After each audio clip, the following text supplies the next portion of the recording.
What if I told you that in a single night, a soul could traverse the boundaries between earth and heaven, witness the divine throne of Allah, and return with wisdom that would transform humanity forever?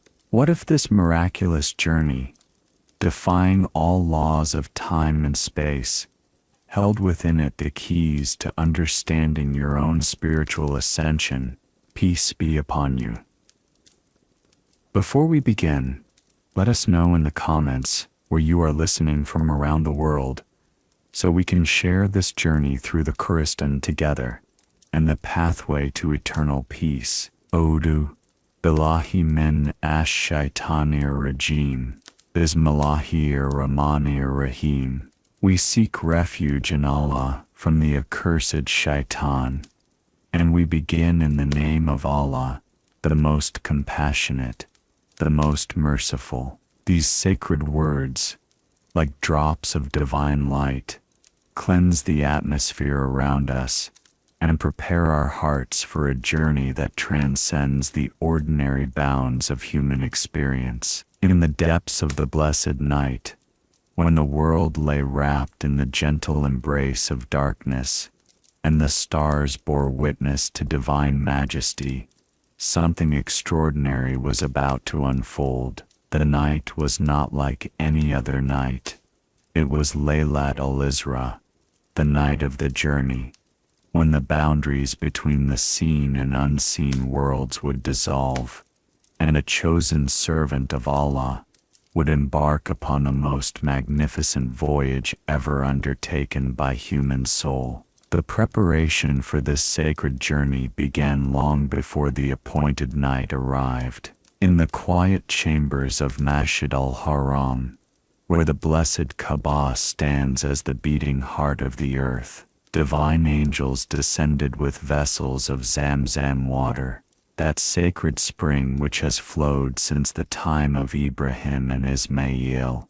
Peace be upon them. This was no ordinary ablution, but a purification that would cleanse not just the body, but the very essence of the soul, preparing it for proximity to the divine presence. The selected servant, whose heart had been tested through years of trials, and whose faith had been refined like pure gold in the crucible of hardship, lay in peaceful rest. His breathing was steady, his heart tranquil, yet his soul was alert to the divine call that was approaching. This was a man who had spent countless nights in prayer, whose tears had watered the earth beneath his prostrations, and whose every breath was a remembrance of Allah. His preparation was not of days or weeks, but of an entire lifetime devoted to spiritual purification and submission to the will of the Almighty. As the night deepened and the world settled into stillness,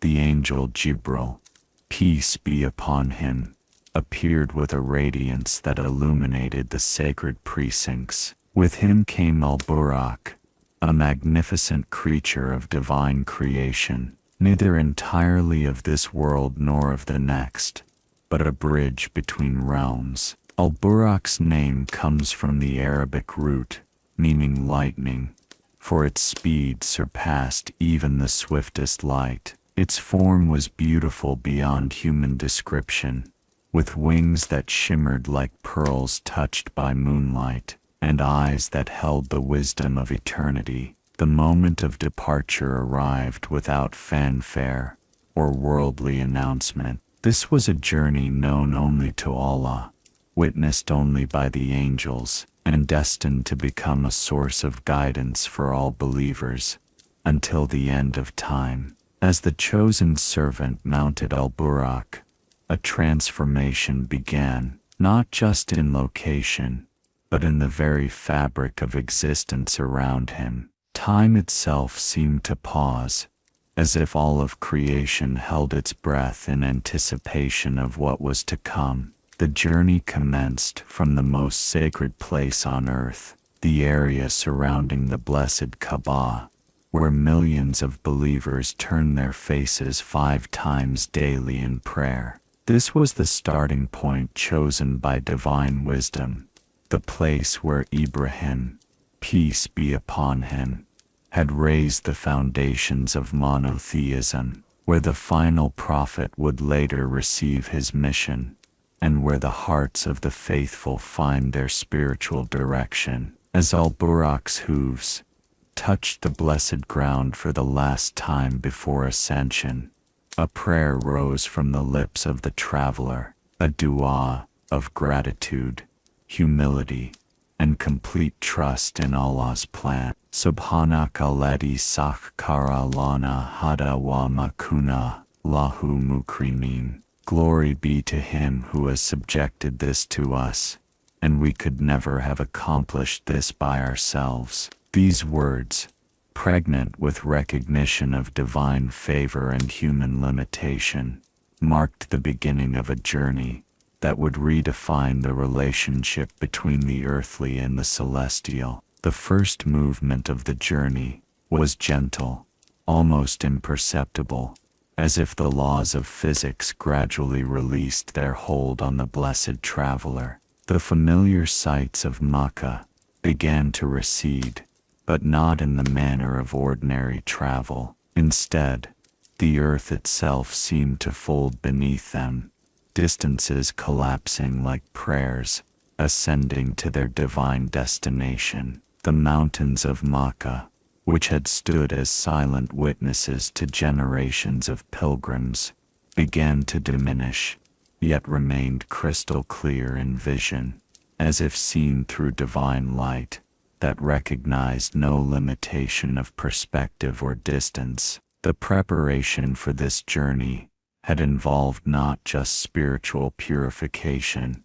but a gradual expansion of consciousness that would allow a human soul to witness divine realities without being overwhelmed by their magnitude. For weeks leading to this night, the chosen servant had experienced visions and dreams that gradually prepared his heart for what was to come. Each prayer had become deeper, each moment of remembrance more profound, each breath more conscious of the divine presence that permeates all existence. The night air carried fragrances unknown to earthly experience, scents of Jannah that began to perfume the atmosphere as the journey progressed. These were not the aromas of flowers or incense, but the very essence of spiritual beauty, made manifest to the senses. Each breath, taken during this ascension,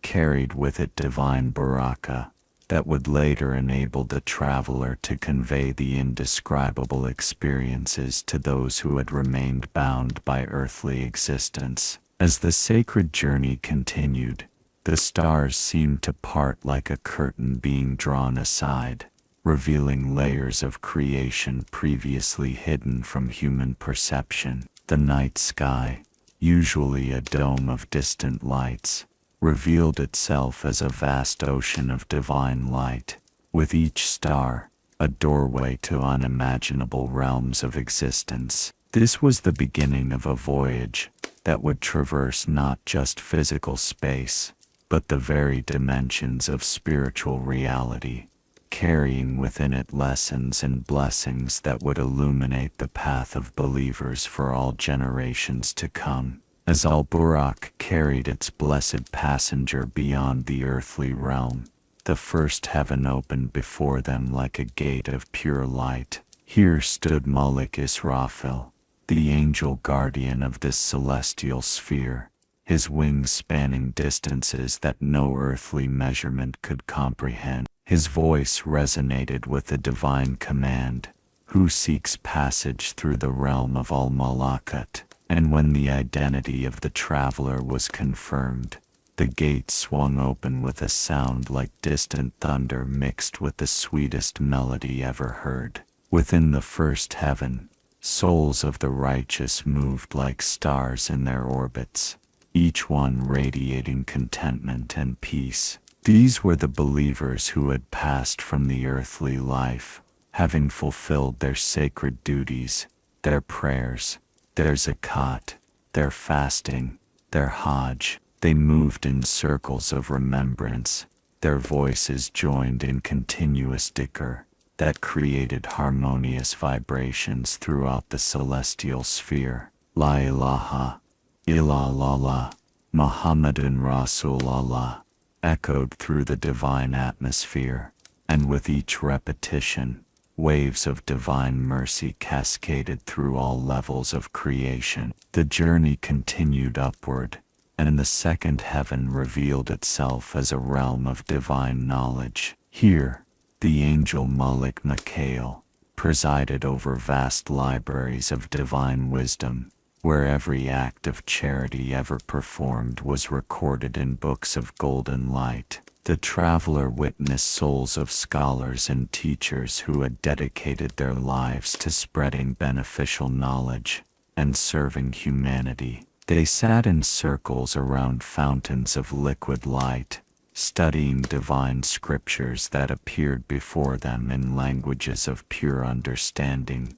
requiring no translation of word or thought. In this realm, the concept of time flowed differently. A moment contained within it the essence of eternity, while eons passed like single heartbeats. The traveler began to understand how divine knowledge operates beyond the limitations of sequential learning, where truth reveals itself not through gradual accumulation, but through instant divine illumination. The fragrance of this heaven was that of ink and parchment blessed by divine guidance, mixed with the sweet scent of sincere seeking after truth. The third heaven opened to reveal the realm of divine patience and endurance. Here dwelt the souls of those who had suffered greatly in the path of Allah, but had remained steadfast in their faith. Their forms glowed with a particular radiance,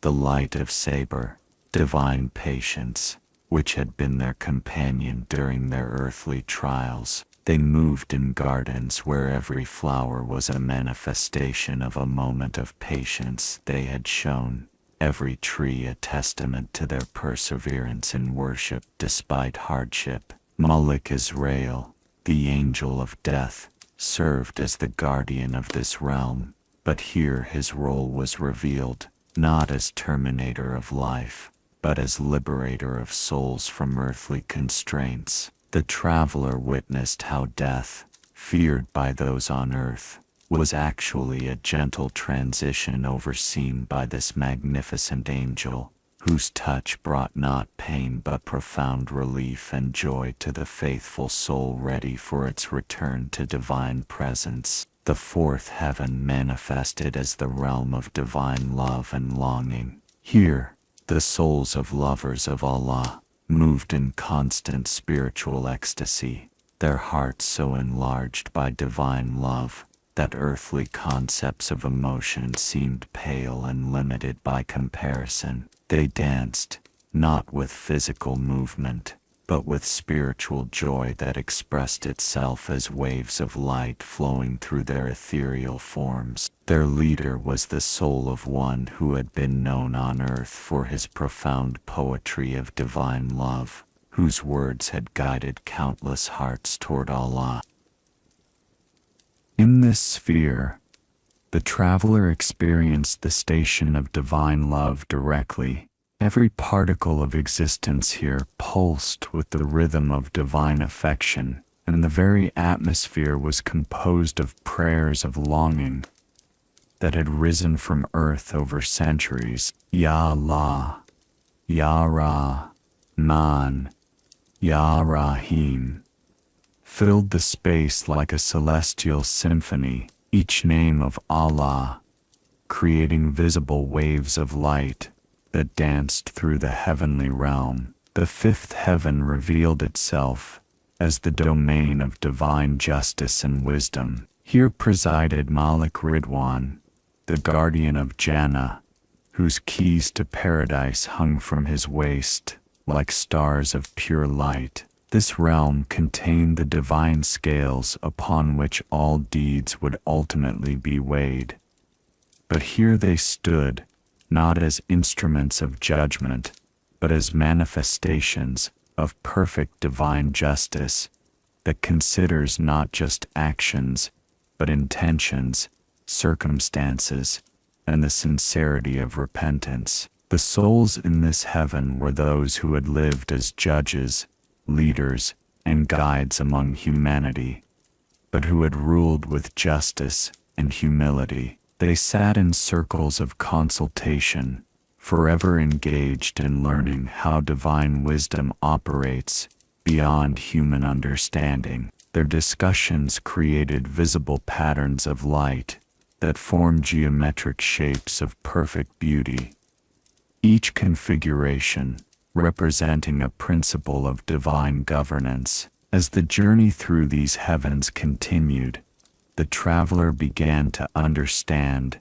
that each realm was both a destination for certain souls and a station through which all souls must pass on their journey toward ultimate divine proximity. The layers of heaven were not merely places but states of spiritual consciousness, each one preparing the soul for the even greater revelations that awaited in the realms beyond. The sixth heaven opened before the traveler like a vast ocean of divine light, where the very essence of worship took visible form. Here, in chambers of crystalline purity, the souls of the prophets and messengers gathered in eternal council. Each prophet radiated the particular divine quality they had embodied during their earthly missions. Ibrahim, with the light of pure submission; Musa, with the radiance of divine law;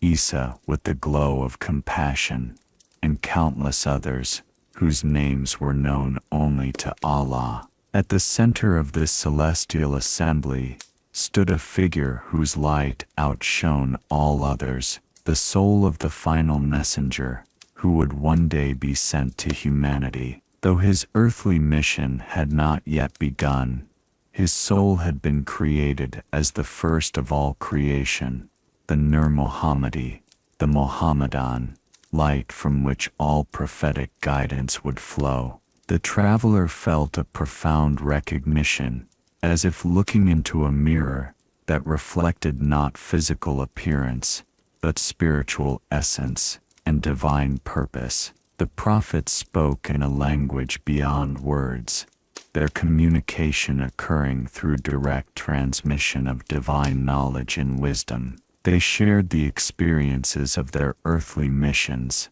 the challenges they had faced, and the victories they had achieved in guiding their communities toward Allah. Each story manifested as streams of colored light that wove together into a tapestry depicting the continuous thread of divine guidance throughout human history. The seventh heaven revealed itself as the realm of the throne of Rahman, where the very foundations of existence were governed by divine will. Here, the greatest of angels, Jibril himself, indicated that this was as far as he could accompany the traveler. Beyond this point, the great angel explained with profound humility, "My wings would burn from proximity to the divine light. You must continue alone, for you have been granted a station that even we angels cannot attain." The traveler found himself approaching Sidrat al-Muntaha,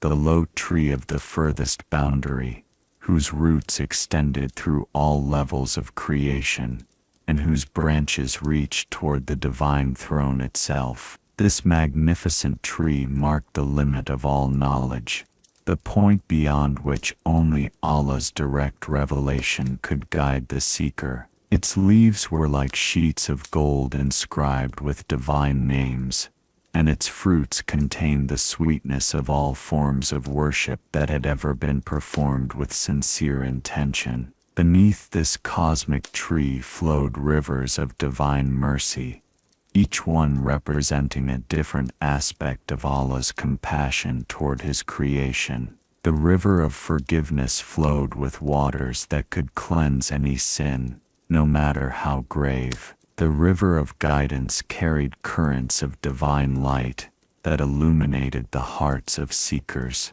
The river of sustenance provided spiritual nourishment that could satisfy any hunger of the soul. The river of love flowed with the pure essence of divine affection that Allah holds for His faithful servants. As the traveler approached the divine presence, a profound transformation occurred. The limitations of human consciousness began to dissolve, replaced by a state of pure spiritual awareness that could comprehend divine realities without being overwhelmed by their infinite magnitude. This was not a loss of individual identity, but rather its completion and perfection through direct connection with the source of all existence. In this sacred proximity, the divine commandments were revealed not as external obligations, but as expressions of divine love and wisdom,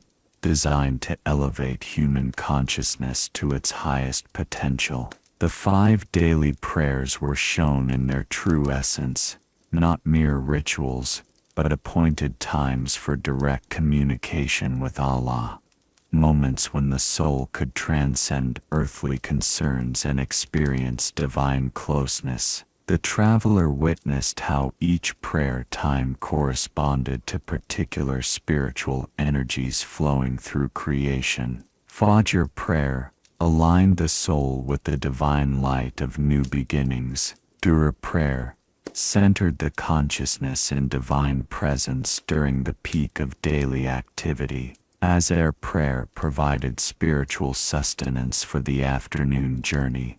Maghrib prayer offered gratitude for the day's blessings, and Isha prayer prepared the soul for the spiritual renewal that occurs during sleep. The institution of zakat was revealed as a divine mechanism for purifying wealth and creating spiritual circulation within the community of believers. Like the circulation of blood that maintains physical health, the circulation of wealth according to divine guidelines maintains the spiritual health of society and creates bonds of brotherhood that transcend material differences. The pilgrimage to Makkah was shown in its cosmic dimension, not merely a journey to a geographical location, but a spiritual return to the primordial state of pure worship, where all believers, regardless of their worldly status, stand equal before Allah in simple white garments, their hearts focused solely on divine remembrance, and their souls united in recognition of their common origin and destination. The month of Ramadan was revealed as a period of spiritual intensification, when the barriers between the material and spiritual worlds become thinner, allowing for enhanced divine connection and community solidarity. The fast was shown not as deprivation, but as liberation from the tyranny of physical desires, enabling the soul to experience its true nature as a spiritual entity temporarily housed in physical form. In the realm beyond all created boundaries, where even the concept of space and time surrendered to divine will, the traveler experienced the ultimate theophany, a vision of divine reality that transcended all earthly understanding. This was not a physical seeing, for Allah is beyond form and dimension, but rather a spiritual witnessing that filled every particle of the traveler's being with overwhelming divine light and knowledge. The experience began with the descent of Sakine, divine tranquility, that enveloped the traveler's consciousness like the gentlest embrace. This sacred peace was so profound that it seemed to slow the very vibration of existence itself, creating a state of perfect stillness in which divine communication could occur without the interference of worldly thoughts or concerns. In this state of absolute receptivity, the heart became like a polished mirror capable of reflecting divine attributes without distortion. Through this divine vision, the traveler witnessed the true nature of the preserved tablet, Lawh al-Mahfuz, upon which all divine decrees were inscribed before the creation of the heavens and earth. This was not a physical tablet, but a dimension of divine knowledge where all possibilities existed simultaneously. Every prayer that would ever be uttered, every tear that would ever be shed in longing for Allah, every moment of joy experienced by the faithful throughout history, the divine names of Allah manifested themselves as living realities rather than mere words. Ar-Rahman revealed itself as waves of mercy that permeated every corner of existence, from the smallest atom to the vastest galaxy. Al-Hakim displayed itself as the perfect wisdom underlying every divine decree, showing how apparent hardships were actually expressions of divine love guiding souls toward their ultimate benefit. As-Sabr manifested as the infinite patience with which Allah awaits the return of every wandering soul to the straight path. In this sacred presence, the traveler received direct knowledge of the spiritual stations that await the faithful after their earthly sojourn. The first station was Dar es-Salam, the abode of peace, where souls who had lived in submission to Allah's will would experience eternal tranquility, free from fear, anxiety, or want. Here, every desire of the heart would be fulfilled, not through acquisition of material things, but through the soul's perfect contentment in divine proximity. The second station revealed was Jannat el-Firdaus, the Garden of Paradise, where the souls of the righteous would dwell in eternal bliss. But this paradise was shown to be far beyond earthly imagination, not merely a place of physical pleasure, but a realm where every moment brought new discoveries of divine beauty and knowledge. The rivers of this garden flowed not just with water, milk, honey, and wine as described in earthly terms, but with streams of pure consciousness, divine love, spiritual wisdom, and ecstatic joy. The third station was Al-Wasila, the station of nearness, reserved for those who had achieved the highest degrees of spiritual perfection during their earthly lives. These souls would enjoy a proximity to Allah that would make them intercessors for all creation, their prayers carrying special weight in the divine court. Their light would shine so brilliantly that it would provide guidance for all other souls seeking to draw closer to their Creator. Through divine revelation, the traveler learned of the cosmic prayer that occurs continuously throughout creation. The angels in their various spheres engage in perpetual worship, each angelic order specializing in particular forms of divine remembrance. The seraphim surrounding the throne continuously proclaim Subhanallah with such intensity that their praise creates ripples of divine light that flow through all levels of existence. The cherubim recite Alhamdulillahi Rabbil Alameen in harmonies that tune the very fabric of creation to resonate with divine gratitude. The revelation continued with knowledge of how earthly worship connects to this cosmic symphony. Every Allahu Akbar, spoken by a believer on earth, joins the eternal takbir of the angels. Every La ilaha illallah, declared in sincere faith, adds its note to the celestial chorus of Tawhid. Every prostration performed in humility creates a wave of light that ascends through the heavens, acknowledged and blessed by the angelic hosts. The traveler witnessed the true meaning of divine guidance as it flows from the source of all knowledge, like a spring of crystal clear water that divides into countless streams to nourish different gardens.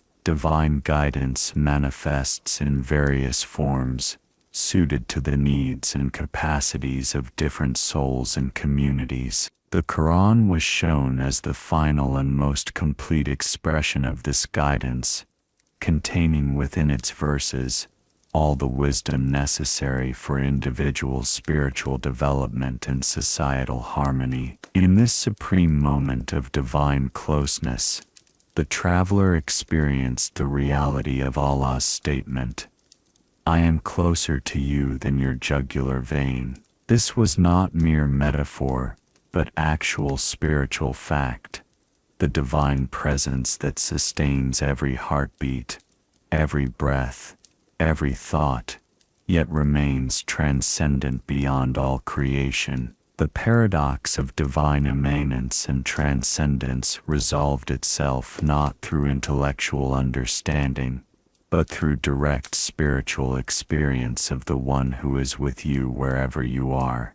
Yet nothing is like unto him. As the divine encounter reached its crescendo, a profound transformation occurred within the traveler's very essence. The knowledge received was not merely information, but living light that became integrated into every fiber of spiritual being. This divine illumination would serve as an eternal wellspring of guidance, enabling the sharing of celestial wisdom with earthbound souls who yearned for divine connection, but could not yet undertake such an extraordinary journey themselves. The moment of return was marked by Allah's final instruction, "Convey to my servants what you have witnessed, for they are in need of hope, guidance, and assurance of my mercy." This was not merely a suggestion, but a sacred amana, a divine trust that carried with it both tremendous honor and weighty responsibility.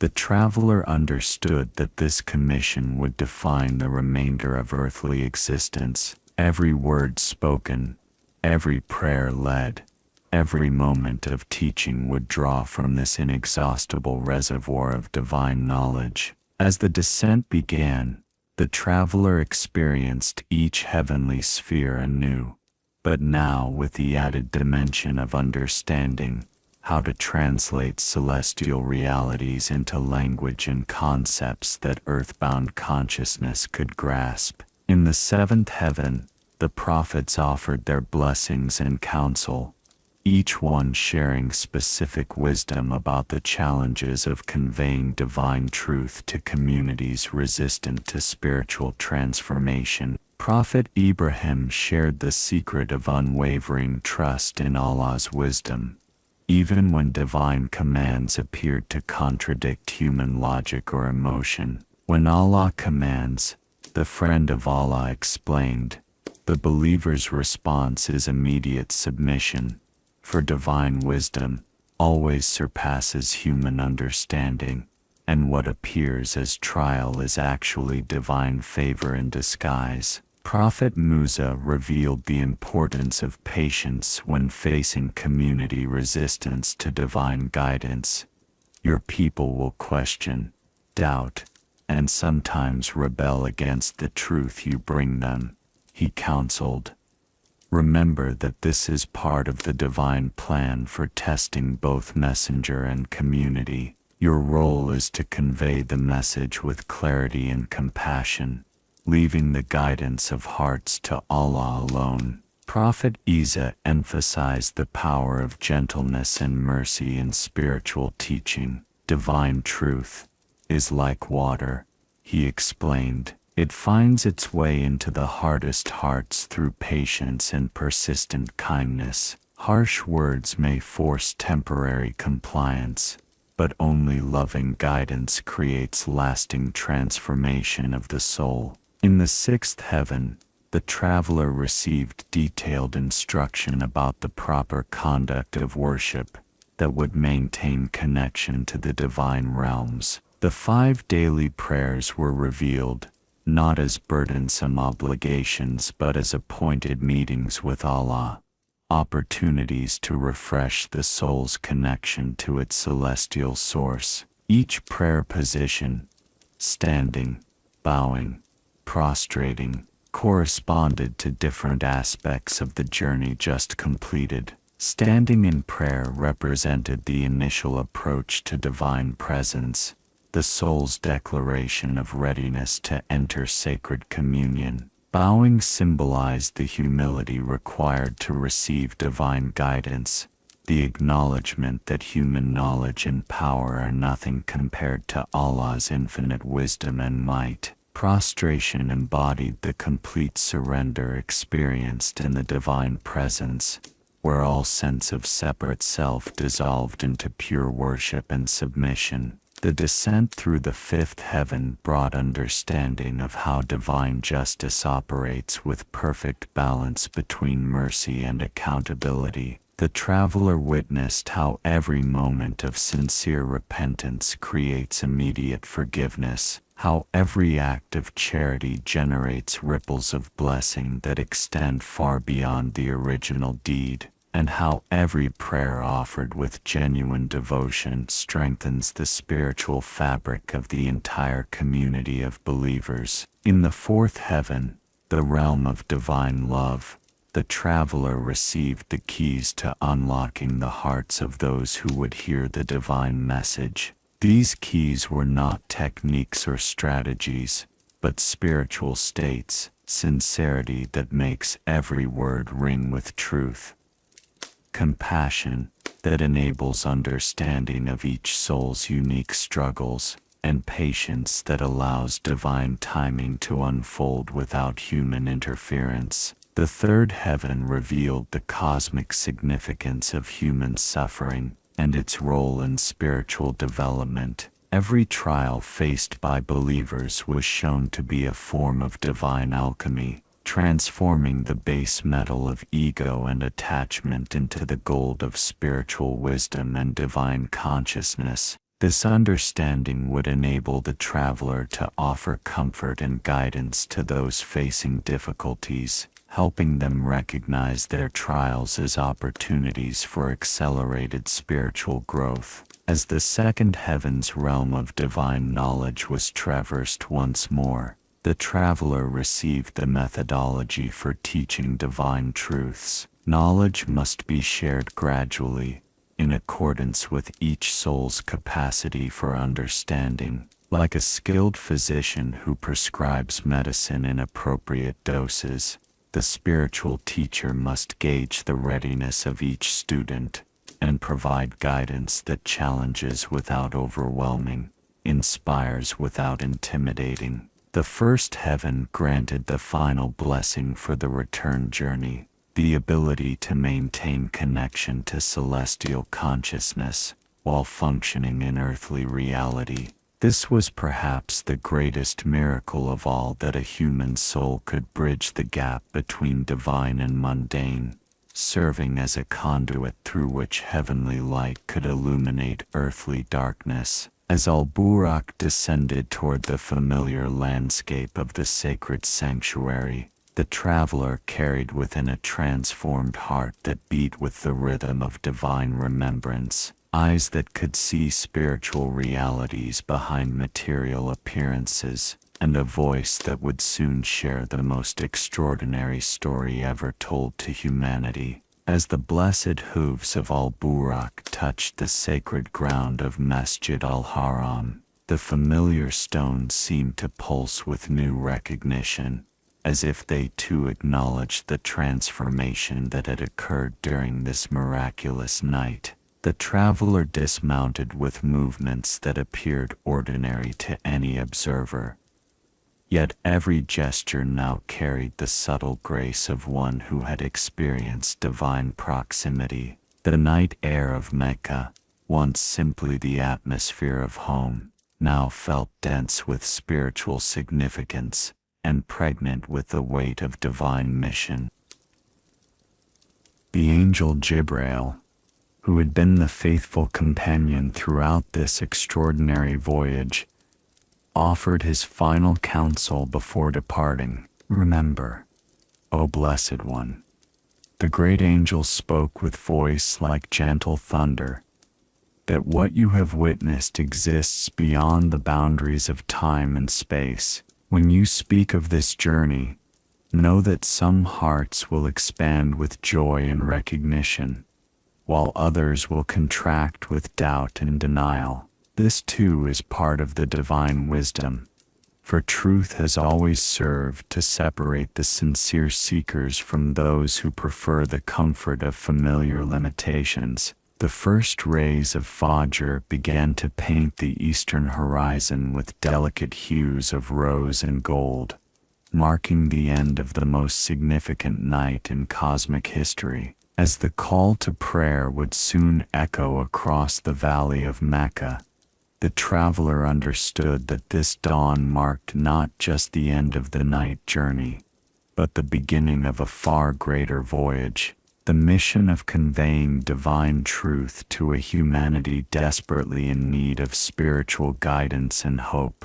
In the moments before the world awakened, the traveler experienced a profound solitude that was simultaneously empty and full. Empty of the overwhelming divine presence that had characterized the celestial journey, yet full of the permanent transformation that divine encounter had wrought upon the soul. This was the solitude of the messenger, forever changed by divine communion, yet destined to live among those who had not shared that experience, bearing witness to realities that language could never fully capture. The first companion to emerge for the dawn prayer noticed immediately that something extraordinary had occurred.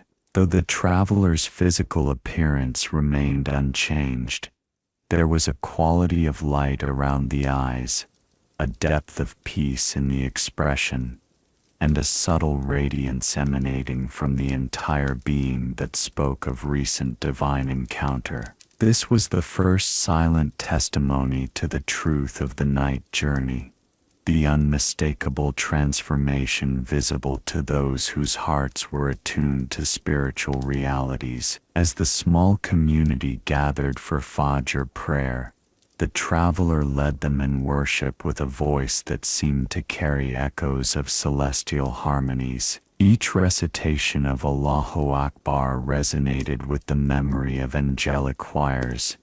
Every Subhana Rabbi al-Azim, in bowing, reflected the humility experienced before the divine throne, and each prostration carried the sweetness of surrender, learned in the presence of Allah Himself. After the prayer, as the first tentative questions began to arise about the profound peace radiating from their leader, the traveler began to share the initial glimpses of the night's experiences. The words came slowly at first, for how could finite language contain infinite realities? How could earthly vocabulary describe heavenly visions? Yet gradually, through divine assistance, the testimony began to flow like honey from the comb, sweet with truth and nourishing to hungry souls. The first complete account of the journey was shared with those closest companions, whose hearts had been prepared through years of spiritual companionship.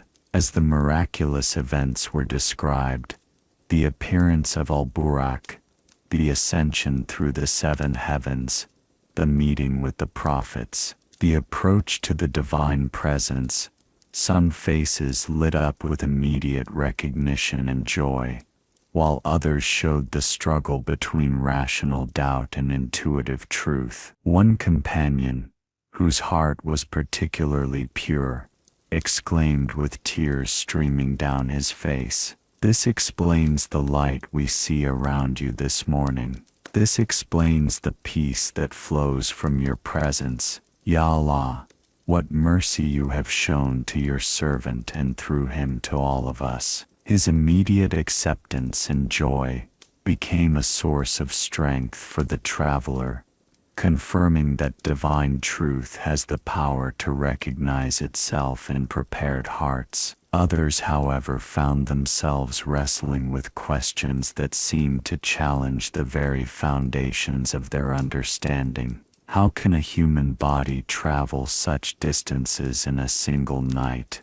They wondered. How can mortal flesh survive proximity to divine presence? Their questions were not born of malice, but of sincere struggle to reconcile miraculous reality with familiar limitations of earthly existence. The traveler responded to each question with patient wisdom, explaining that this journey had transcended the normal laws of physical existence through divine power that knows no constraints. Allah, who created the heavens and earth, who brings forth life from death and death from life, who causes the sun to rise and set according to his will, is he not capable of carrying his servant through realms of his own creation in whatever manner he chooses? As news of the night journey began to spread beyond the immediate circle of companions, the traveler realized that this testimony would become a defining moment for the entire community. Word of the miraculous night journey spread through the valleys and markets of Mecca like ripples across still water, carrying with it the power to either illuminate hearts or harden them further in denial. The response of the community became a divine test, separating those whose souls were prepared for spiritual truth from those who had become so attached to material limitations that they could not conceive of divine power transcending natural laws. In the marketplace, where merchants haggled over goods and travelers shared news from distant lands, clusters of people gathered to discuss this extraordinary claim. Some spoke in hushed, reverent tones, recognizing instinctively that they were hearing testimony to something sacred and unprecedented. Others raised their voices in scornful laughter, treating the account as the fantasy of an overwrought imagination, or worse, the calculated deception of someone seeking to enhance his spiritual authority through fabricated miracles. The tribal leaders, whose authority had long been threatened by the growing influence of the divine message, seized upon the night journey as an opportunity to discredit the messenger entirely. Now we have proof of his madness, they declared to anyone who would listen. Who but a deranged person would claim to have traveled to the distant sanctuary and back in a single night? Even our swiftest camels require weeks for such a journey, yet their mockery revealed the poverty of their own spiritual understanding. They measured divine possibilities by the limitations of earthly travel,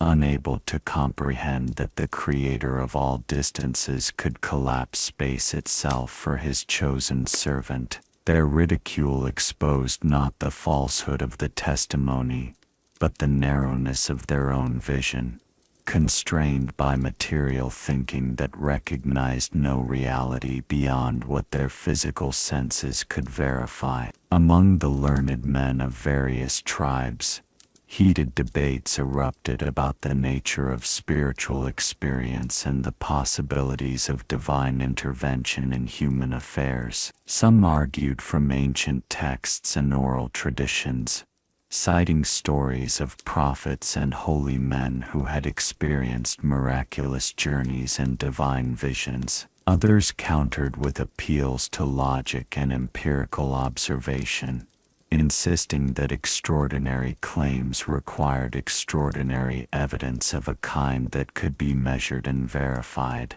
The believers found themselves tested in ways they had not anticipated. Their faith, which had grown strong through gradual revelation and consistent divine guidance, now faced a challenge that demanded acceptance of something beyond all previous experience. Some whose hearts had been purified through years of prayer and spiritual discipline embraced the testimony immediately, recognizing in it the fulfillment of divine promises and the logical culmination of their messenger's spiritual journey. Others, equally sincere in their faith but more cautious in temperament, struggled with doubts that they felt ashamed to harbor. They loved and trusted their spiritual guide, yet their minds rebelled against accepting something that seemed to contradict everything they understood about the nature of physical reality.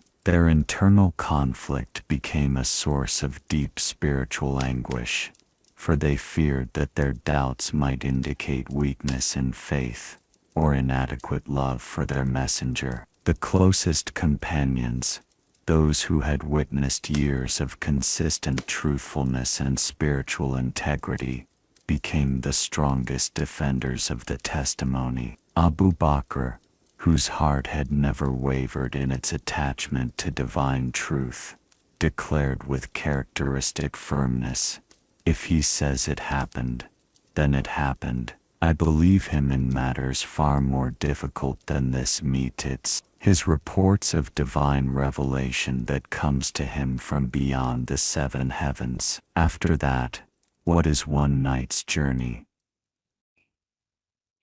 This unwavering support from those who knew the messenger most intimately provided a foundation of credibility that helped stabilize the faith of those who were struggling with doubt. They reasoned that if those closest to the messenger, who saw him in his most private moments and knew his character most thoroughly, accepted the testimony without hesitation, then their own doubts might reflect limitations in their understanding rather than problems with the account itself. The women of the believing community, often more intuitive in their recognition of spiritual truth, generally accepted the testimony with less internal struggle than their male counterparts. Their hearts, refined through the particular spiritual disciplines of patience and surrender that their roles required, seemed naturally attuned to the possibility of miraculous divine intervention.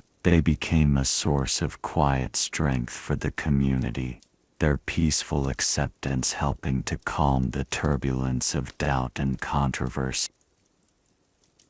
Young people, whose minds had not yet calcified around rigid assumptions about reality, often showed remarkable openness to the miraculous account. Their natural sense of wonder and possibility made them receptive to testimony about realms and experiences beyond ordinary perception. Many of them would later become the most dedicated students of the spiritual teachings that emerged from the night journey.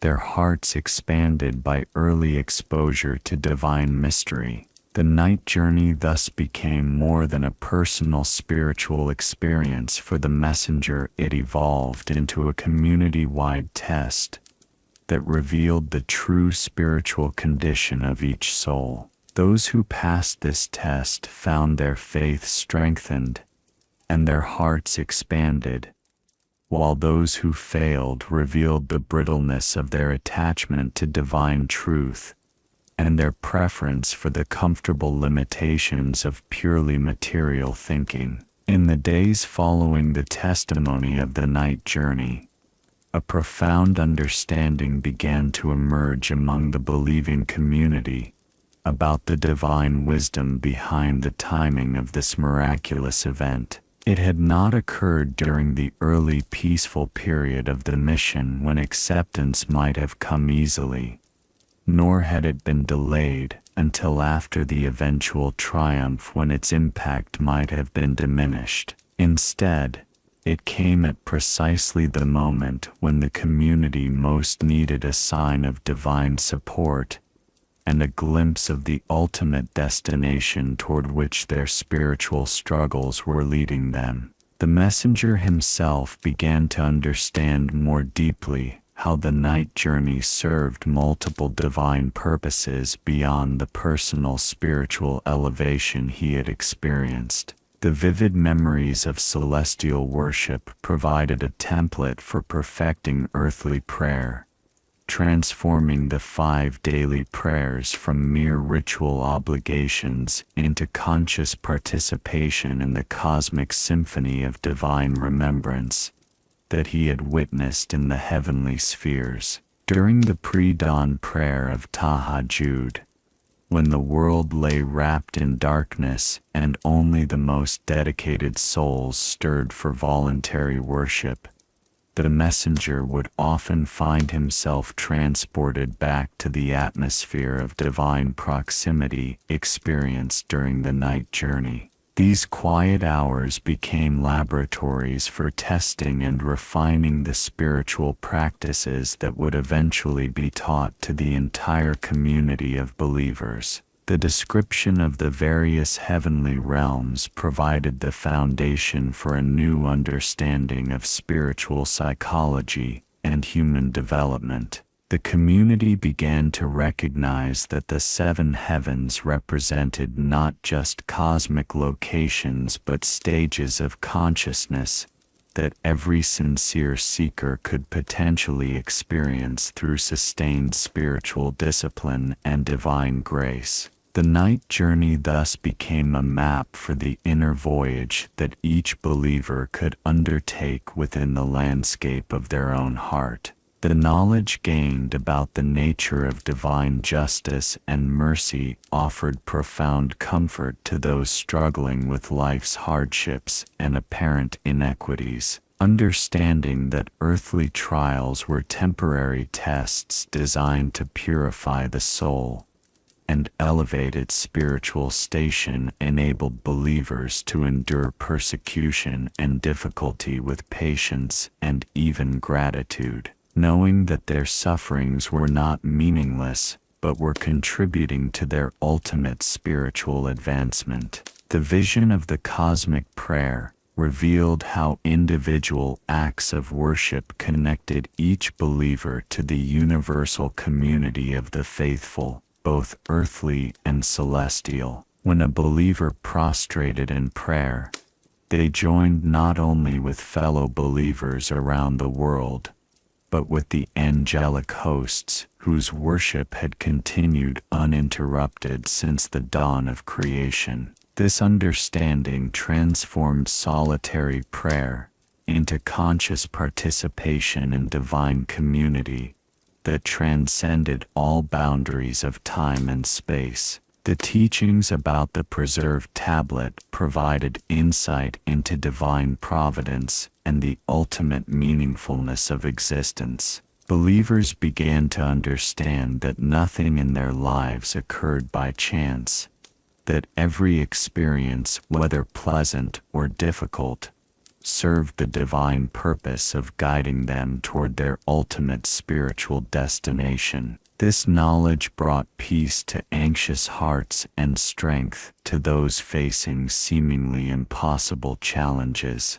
The detailed descriptions of the prophetic souls in their celestial stations offered hope and inspiration to the struggling community. Knowing that the prophets who had faced similar trials and emerged victorious were now enjoying eternal proximity to Allah provided both comfort and motivation. Their examples showed that earthly difficulties were temporary, while spiritual achievements were permanent and eternally rewarding. The account of divine proximity experienced at Sidrat al-Muntaha established the ultimate goal toward which all spiritual striving was directed. This was not merely survival of death or escape from worldly troubles, but the possibility of conscious union with the divine presence that was the source and destination of all existence. This vision elevated the entire spiritual enterprise from seeking mere worldly improvement to pursuing the highest possible destiny for human consciousness. The emphasis on the limits of angelic knowledge and the unique capacity granted to human souls revealed the special dignity and potential of human spiritual development.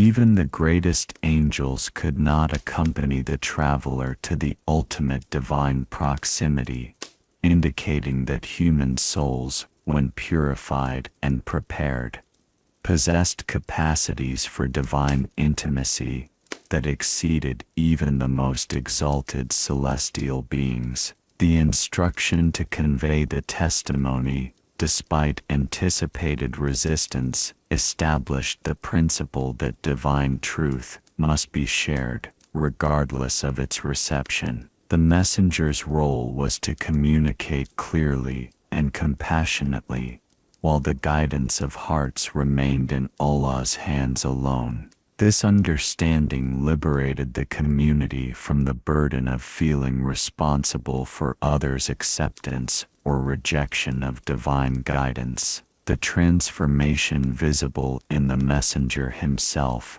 provided ongoing testimony to the reality of the night journey. Those who lived closely with him observed subtle but unmistakable changes in his presence, his prayer, his teaching, and his approach to both worldly and spiritual matters. These changes could not be fabricated or imitated.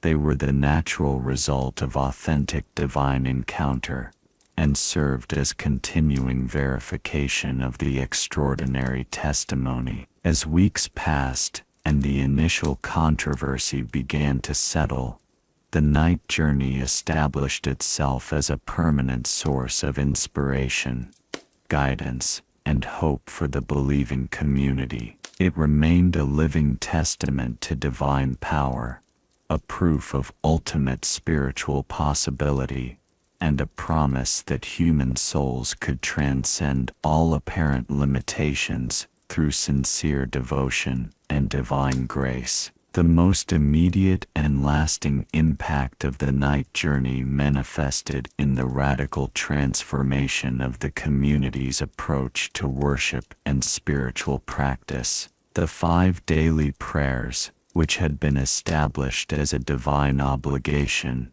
now carried the profound weight of celestial experience and cosmic significance that the messenger had witnessed during his journey through the heavenly spheres. The pre-dawn prayer of Fajr took on special meaning, as the community understood it to be the earthly echo of the perpetual worship occurring in the first heaven. When believers rose before dawn to stand in prayer, they were consciously joining the ranks of righteous souls who had completed their earthly journey and now engaged in eternal remembrance of Allah. The darkness of early morning became not an obstacle to overcome, but a sacred atmosphere that facilitated connection to the realm of divine light. The midday prayer of Dar was understood as participation in the cosmic council of divine knowledge witnessed in the second heaven. When the sun reached its zenith and worldly activities were at their peak, believers would pause to align themselves with the eternal pursuit of divine wisdom that characterized the celestial realm of learning. This interruption of daily business became a conscious choice to prioritize spiritual development over material concerns. The afternoon prayer of Asr carried the energy of divine patience and endurance observed in the third heaven. As the day progressed and fatigue began to set in, believers would draw strength from remembering the souls who had persevered through earthly trials and were now enjoying the eternal reward of their steadfastness. This prayer became a source of renewed determination to maintain spiritual discipline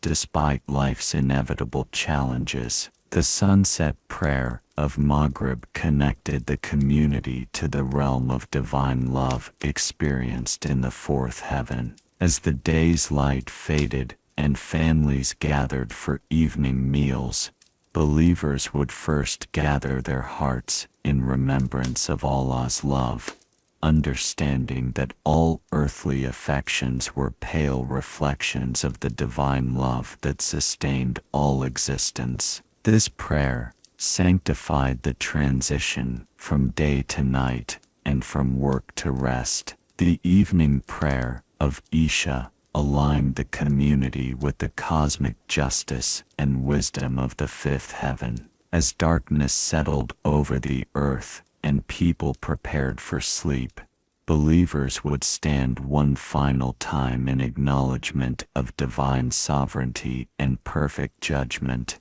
This prayer provided spiritual cleansing for the day's errors and preparation for the spiritual renewal that occurs during sleep.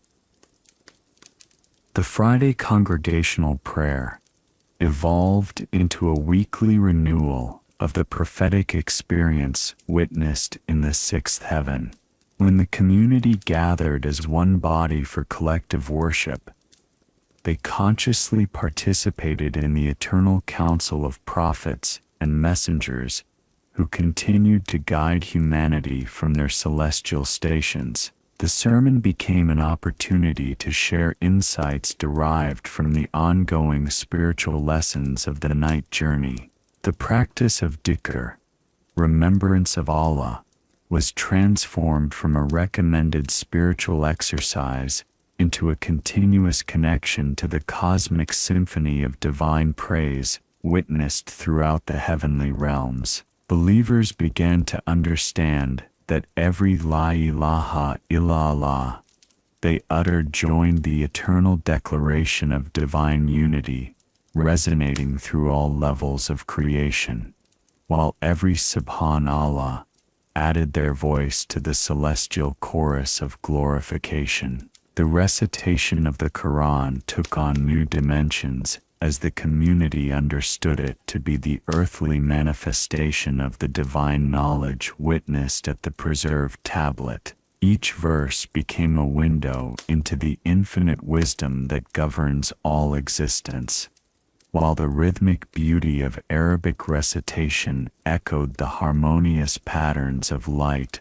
observed in the heavenly realms. Voluntary night prayers, particularly the late-night tahajjud prayer, became opportunities for individual believers to attempt their own modest ascension toward divine proximity. Though none could duplicate the miraculous journey experienced by the messenger, sincere souls found that sustained night worship gradually opened their hearts to spiritual insights and divine presence that provided glimpses of the celestial realities described in the testimony. The practice of charitable giving, zakat, was understood in light of the cosmic circulation of divine mercy witnessed during the night journey. Just as divine blessings flowed continuously through all levels of creation, earthly wealth was meant to circulate among the community of believers,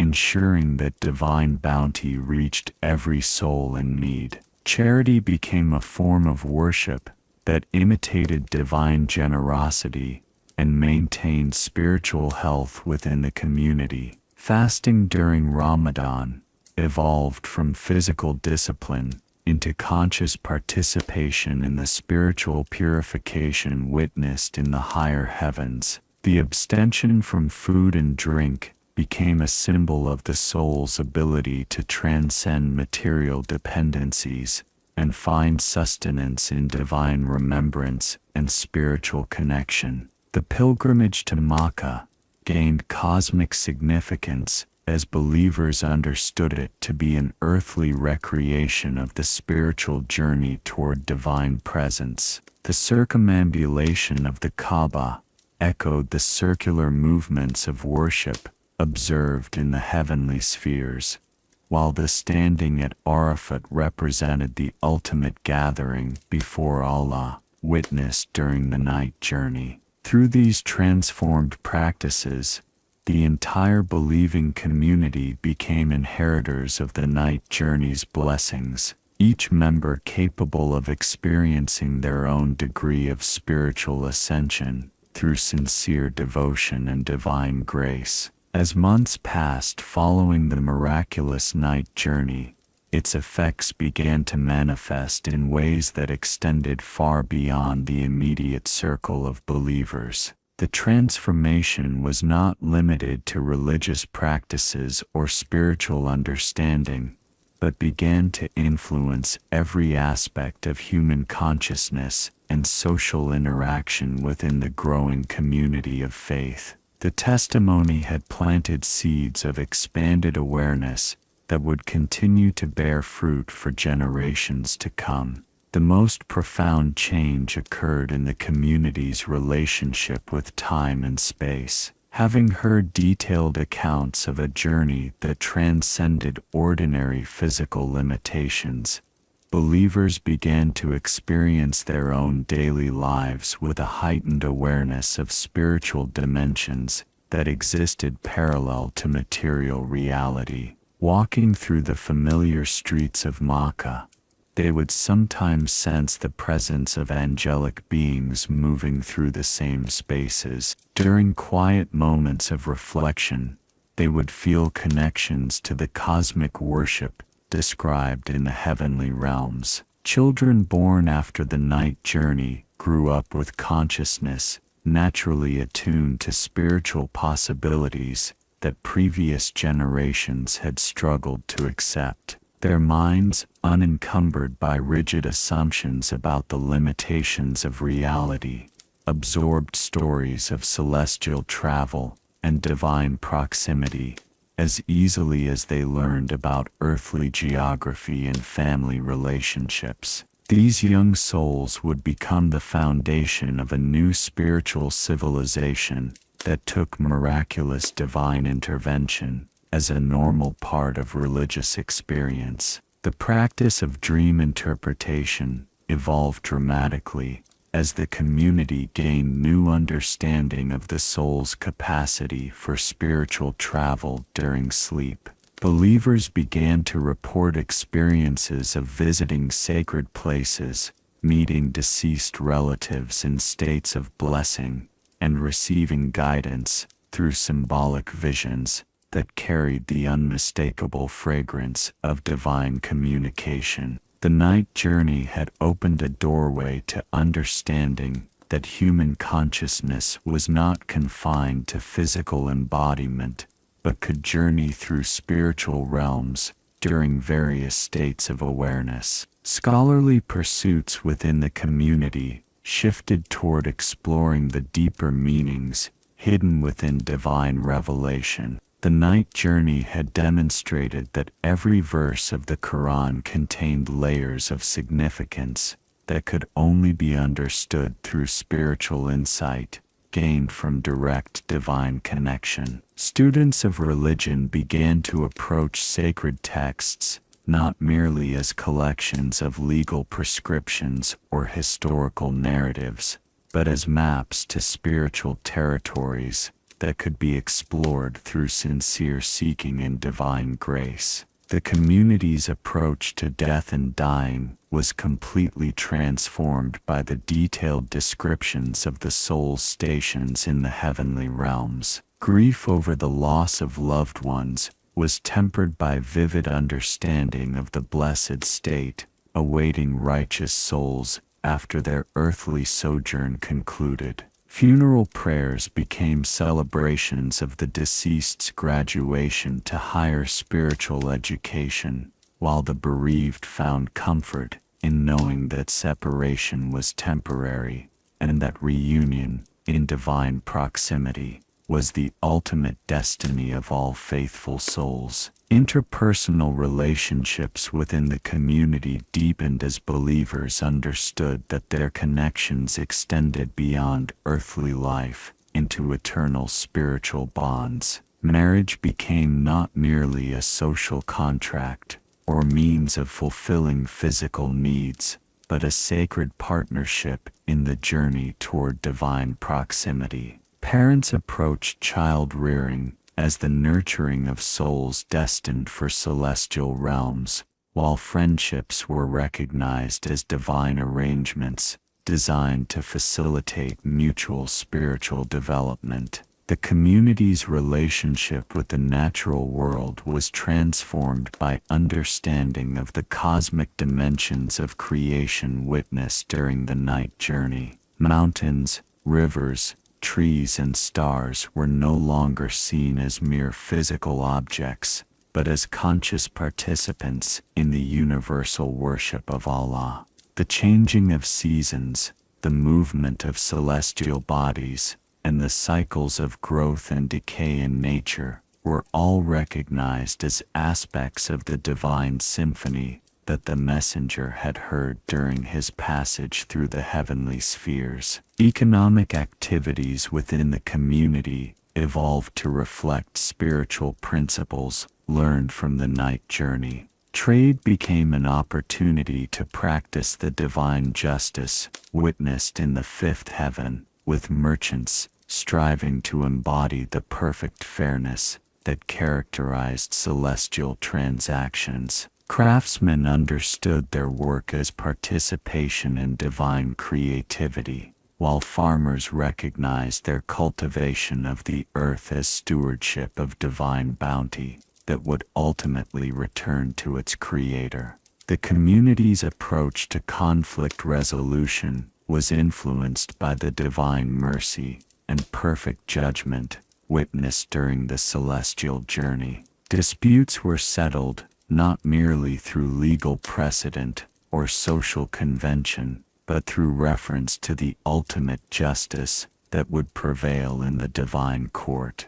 This perspective encouraged forgiveness, reconciliation, and the seeking of solutions that honored both divine law and human dignity. Artistic expression within the community flourished as believers sought to capture glimpses of the celestial beauty described in the night journey testimony. Poetry, calligraphy, and architectural design all began to reflect attempts to manifest earthly echoes of heavenly harmonies. Though no created art could duplicate the divine beauty witnessed in the celestial realms, these artistic endeavors served as spiritual exercises that elevated both creators and audiences toward higher states of consciousness. The expanding influence of the night journey gradually extended beyond the immediate believing community,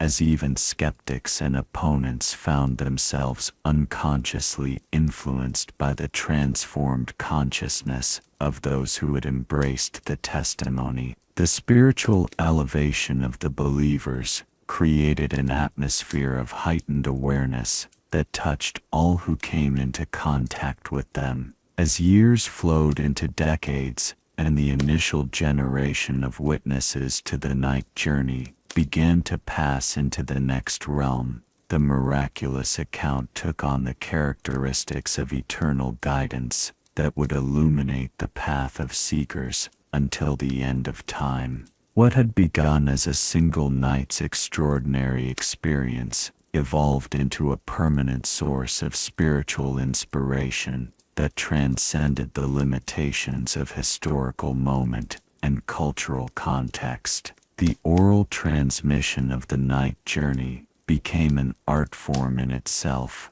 with master storytellers emerging who could convey not merely the events, but the spiritual atmosphere and transformative power of the original testimony. These narrators, many of whom had sat at the feet of direct witnesses, developed techniques for sharing the account that could transport listeners into states of consciousness approaching the original experience. Their voices would take on particular qualities when describing the celestial ascension, and audiences would often report feeling as though they themselves were witnessing the angelic hosts and divine lights.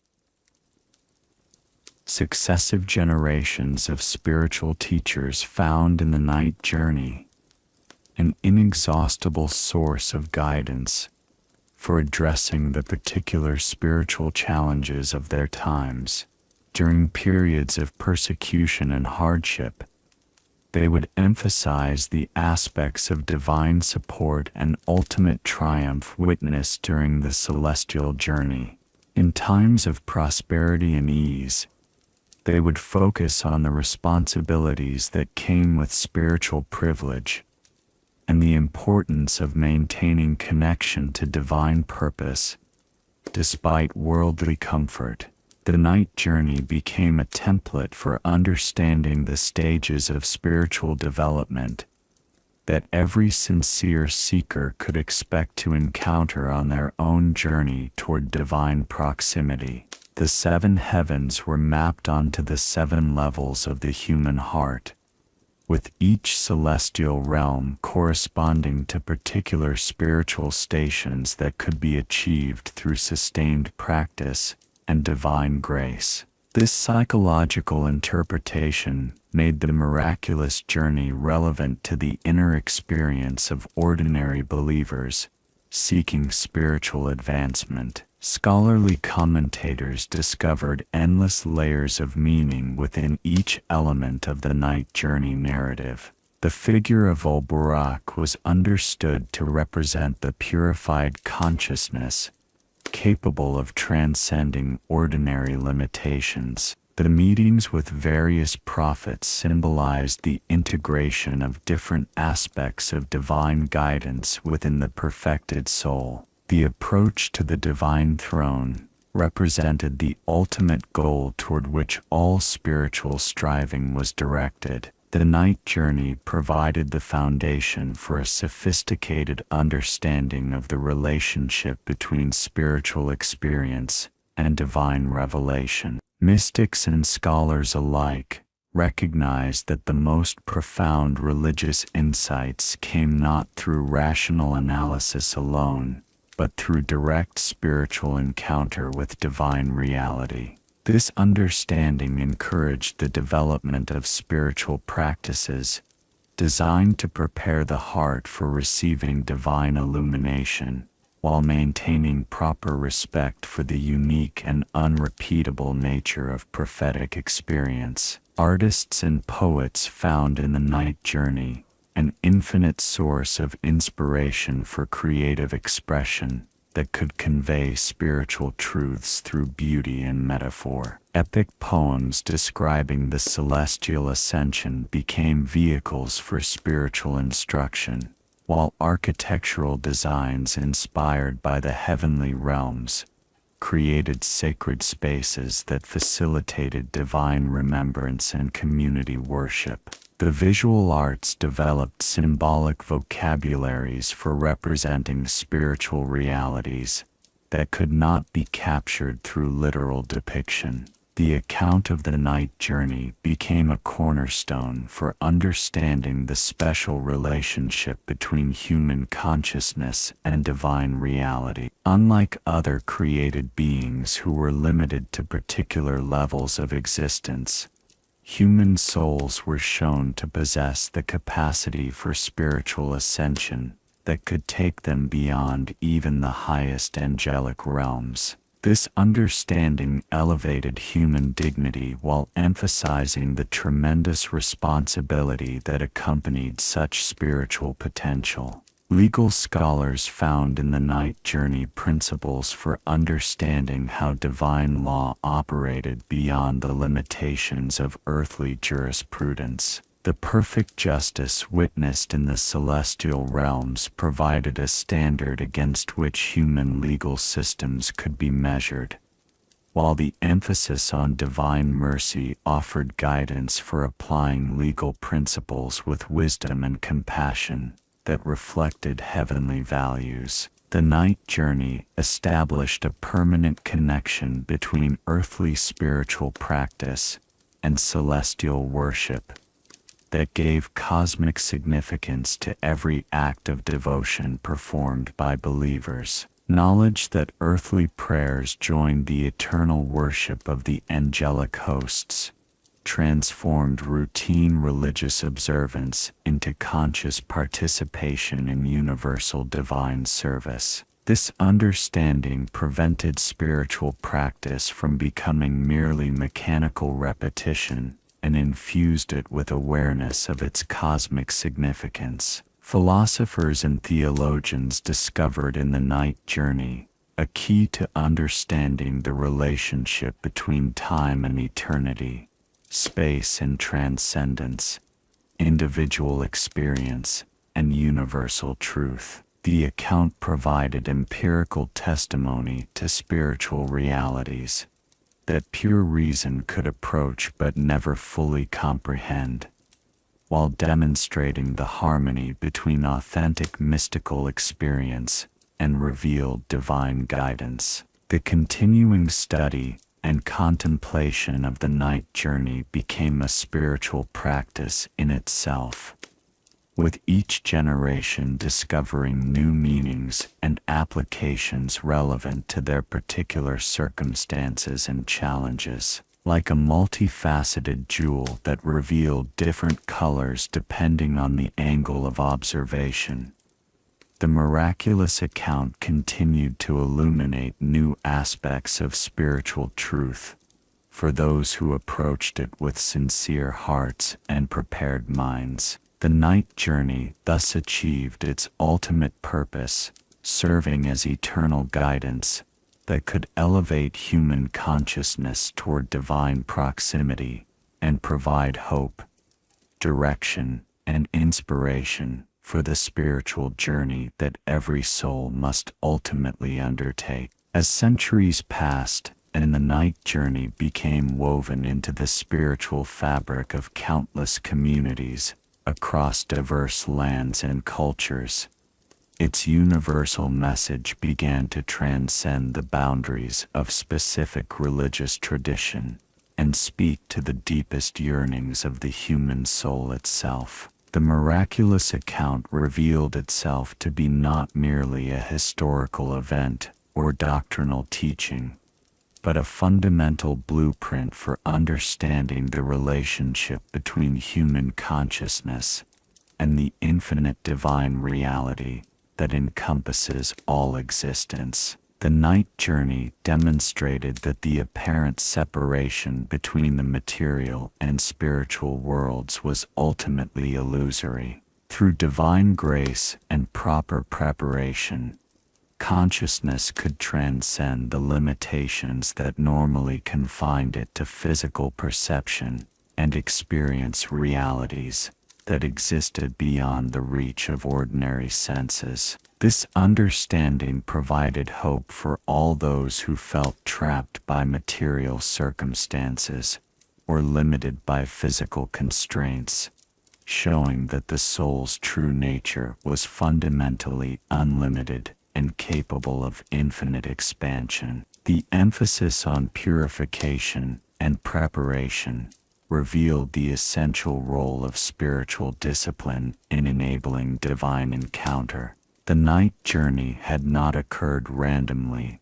or without prerequisite conditions, but had come to one whose heart had been refined through years of sincere worship, compassionate service, and complete submission to divine will. This demonstrated that miraculous experiences were not arbitrary divine gifts, but the natural result of sustained spiritual effort combined with divine mercy. The progressive nature of the journey through 7 distinct heavenly realms illustrated the gradual process by which consciousness expands toward ultimate truth. Spiritual development was shown to occur not through sudden dramatic transformation, but through patient advancement from one level of understanding to the next, with each stage preparing the soul for greater revelations and deeper divine proximity.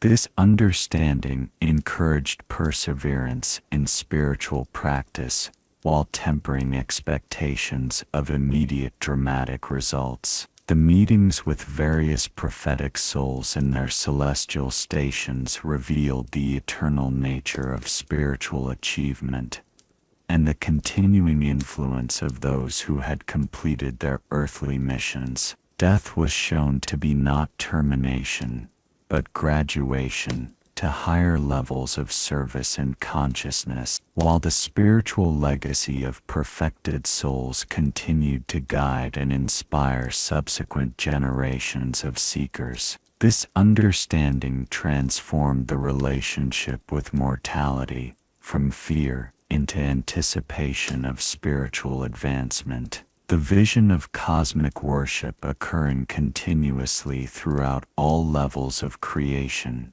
provided a framework for understanding individual spiritual practice as participation in universal divine service. Every act of remembrance, prayer, or devotion performed by a sincere believer joined the eternal symphony of praise that characterized all existence at its deepest level. This recognition elevated even the smallest spiritual efforts to cosmic significance, while connecting individual practice to the community of all conscious beings. The account of divine proximity, experienced at the ultimate boundary of created existence, revealed the goal toward which all spiritual striving was directed. This was not merely survival after death or reward for good behavior, but the possibility of conscious union with the source and destination of all existence. Such proximity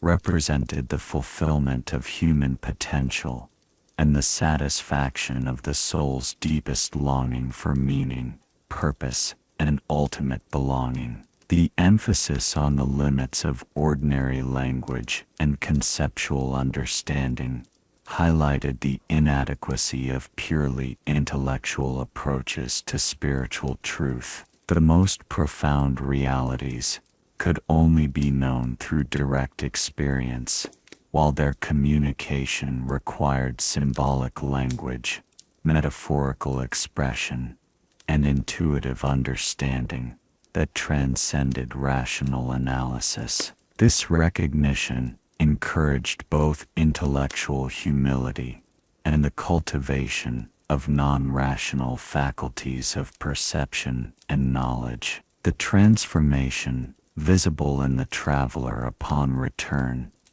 demonstrated that authentic spiritual experience produced observable changes in consciousness, behavior, and presence that could not be fabricated or imitated. True divine encounter left permanent traces that served as ongoing testimony to its reality, while providing continuing guidance and inspiration for both the individual who had received the experience and the community that witnessed its effects. The account established the principle that spiritual truth must be shared, despite anticipated resistance or misunderstanding. The responsibility of those who had received divine guidance extended beyond personal benefit to include compassionate service to others seeking direction and meaning. This understanding created an eternal mandate for spiritual teaching and community formation that would continue until all souls had been offered the opportunity for divine guidance. The night journey revealed the special dignity and potential of human consciousness among all created beings. While angels were shown to be limited to particular levels of existence and specific functions, human souls possessed the capacity for spiritual ascension that could transcend even the highest celestial realms. This understanding elevated human responsibility while demonstrating the tremendous potential that lay dormant within every sincere seeker. The continuing relevance of the night journey across cultures and centuries demonstrated its character as eternal guidance, rather than historically limited event. Each generation discovered within the miraculous account insights and inspiration relevant to their particular challenges and circumstances, while the essential message remained constant: divine proximity was possible for prepared souls, spiritual limitation was ultimately illusory, and the journey toward ultimate truth remained open to all who approached it with sincerity, humility, and perseverance. Through these timeless principles, the night journey continued to serve its ultimate purpose, awakening human consciousness to its divine potential and providing practical guidance for the spiritual ascension that represents every soul's highest destiny and deepest purpose. In the quiet moments of personal reflection, when the external world falls away and the soul turns inward toward its divine source, every sincere seeker discovers that the night journey offers a map for their own spiritual ascension. The miraculous account reveals itself not merely as historical testimony, but as a living guide for the inner voyage that each believer must undertake within the landscape of their own heart and consciousness. The purification that preceded the celestial journey becomes a template for the daily cleansing required of every spiritual aspirant. Just as divine angels prepared the traveler with sacred water from blessed springs, each believer must engage in continuous purification of thought, intention, and action that gradually refines the soul's capacity for divine encounter. This purification occurs through sincere repentance, consistent prayer, mindful conduct, and the cultivation of noble character traits that align human behavior with divine attributes. The appearance of Al-Buraq in the seeker's spiritual life manifests as moments of divine inspiration and spiritual acceleration that transcend ordinary consciousness. These experiences might come during deep prayer, while reciting sacred verses, or in moments of profound spiritual need when divine assistance arrives in ways that surpass natural causation. Like the miraculous steed, these inspirations carry the soul beyond its normal limitations into realms of expanded awareness and divine connection. The seven heavens reveal themselves as progressive stages of spiritual development that every dedicated practitioner can aspire to traverse. The first heaven represents the initial awakening to spiritual reality, when the seeker begins to perceive divine presence within daily life and recognizes the limitations of purely material consciousness. The soul learns to distinguish between temporary worldly concerns and eternal spiritual values, gradually reorienting its priorities toward divine proximity rather than material accumulation. The second heaven corresponds to the stage of spiritual learning,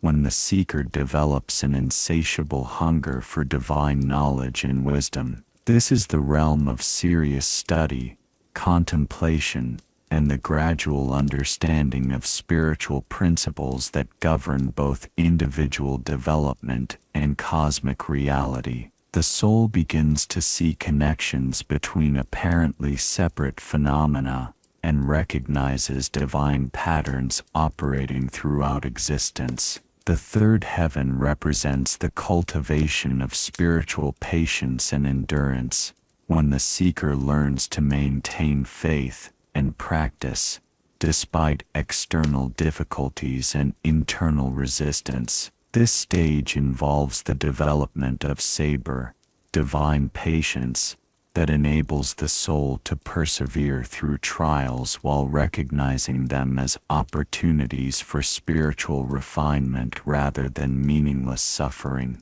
The fourth heaven embodies the awakening of divine love within the heart, when spiritual practice transforms from duty into devotion and from obligation into joyful surrender. The seeker experiences the intoxication of divine love that makes all worldly pleasures seem pale and insignificant by comparison. Prayer becomes conversation with the beloved, while every moment offers opportunities for remembrance and connection. The fifth heaven represents the development of spiritual wisdom and discernment, when the seeker learns to navigate complex situations with divine guidance, and to recognize divine justice operating through apparently contradictory circumstances. The soul develops the capacity to see beyond surface appearances and understand how divine mercy and wisdom work together to guide creation toward its ultimate benefit. The sixth heaven corresponds to the integration of all prophetic teachings within the seeker's consciousness, when the wisdom of various spiritual traditions converges into unified understanding of divine truth. The soul recognizes the essential harmony underlying apparently diverse religious expressions and develops the capacity to learn from multiple sources, while maintaining firm grounding in authentic spiritual guidance. The seventh heaven represents the approach to divine proximity, when the seeker experiences increasing intimacy with Allah through sustained spiritual practice and divine grace. The boundaries between self and divine begin to dissolve,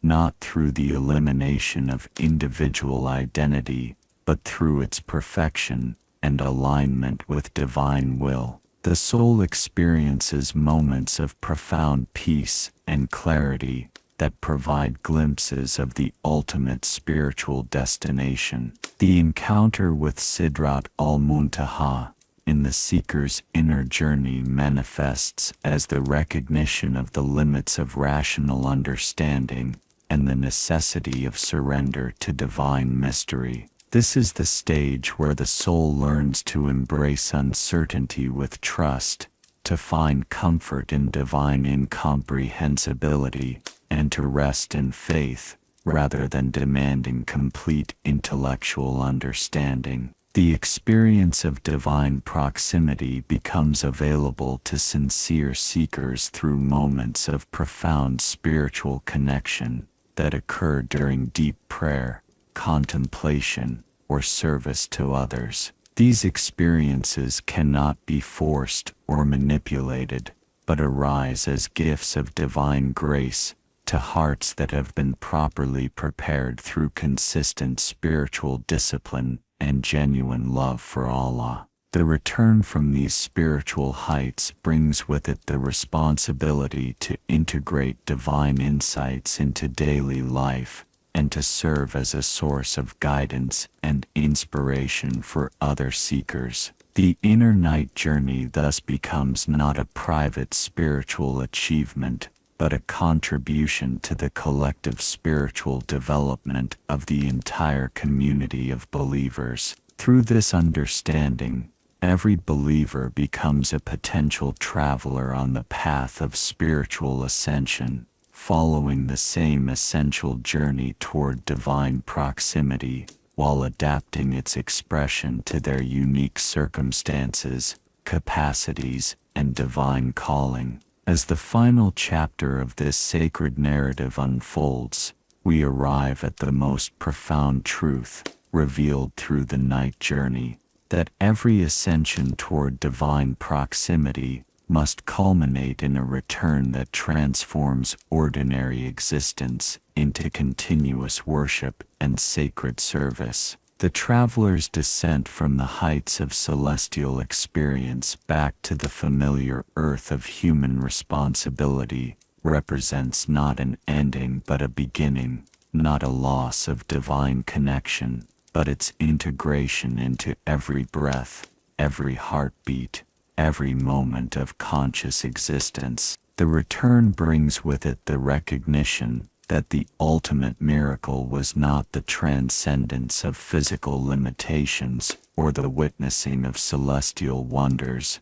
but the transformation of human consciousness, that could now perceive divine presence within the most ordinary circumstances of earthly life. The same streets of Makkah that had been walked countless times before the journey now pulsed with sacred significance. Every stone bore witness to divine mercy, every dawn proclaimed divine majesty, and every human encounter offered opportunities for expressing the divine compassion that had been experienced in the celestial realms. This transformation reveals the true purpose of all spiritual ascension, not escape from worldly existence, but the sanctification of material reality through divine consciousness. The night journey demonstrated that heaven and earth were not separate realms, but different dimensions of a unified creation, all of which could be experienced as manifestations of divine presence by consciousness that had been properly attuned through spiritual discipline and divine grace. The integration of celestial wisdom into earthly service became the ongoing miracle that extended the night journey's blessings throughout the remainder of the traveler's earthly mission. Every teaching shared, every prayer led, every moment of guidance offered to struggling souls drew from the inexhaustible reservoir of divine knowledge gained during those sacred hours of proximity to the divine throne. The community of believers thus became inheritors of the night journey's spiritual treasures through the transformed consciousness of their guide. The account establishes that authentic spiritual achievement must always return to serve creation, rather than remaining in private ecstasy or isolated contemplation.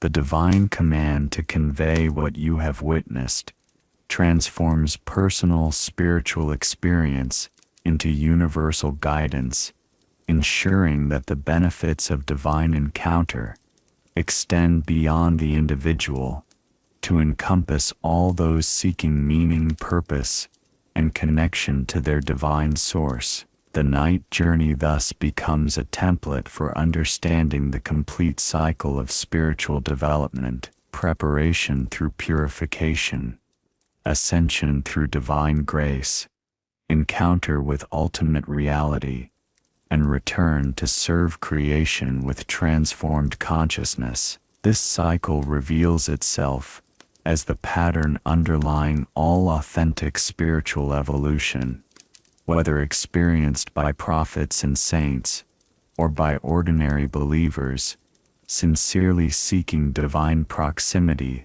through consistent practice and genuine devotion. The testimony of the night journey offers eternal assurance that no sincere spiritual effort is ever wasted, that every prayer offered with genuine intention contributes to the soul's gradual ascension toward divine proximity, and that the apparent limitations of earthly existence cannot ultimately constrain consciousness that has been oriented toward its divine source. Even the smallest acts of remembrance, charity, and devotion participate in the cosmic worship witnessed during the celestial journey. The continuing relevance of this sacred account across centuries and cultures demonstrates its character as living guidance rather than historical artifact. Each generation discovers within the night journey insights and inspiration precisely suited to their particular spiritual needs and challenges, while the essential message remains eternally constant. Divine proximity is the birthright of every human soul. The apparent separation between human and divine is ultimately illusory, and the journey toward ultimate truth remains open to all who approach it with sincerity and perseverance. The final wisdom of the night journey reveals that the ultimate destination of all spiritual seeking is not a distant realm to be reached after death, but a quality of consciousness available in every present moment, to hearts that have learned to perceive divine presence within the fabric of ordinary existence. The miraculous journey, transcending time and space,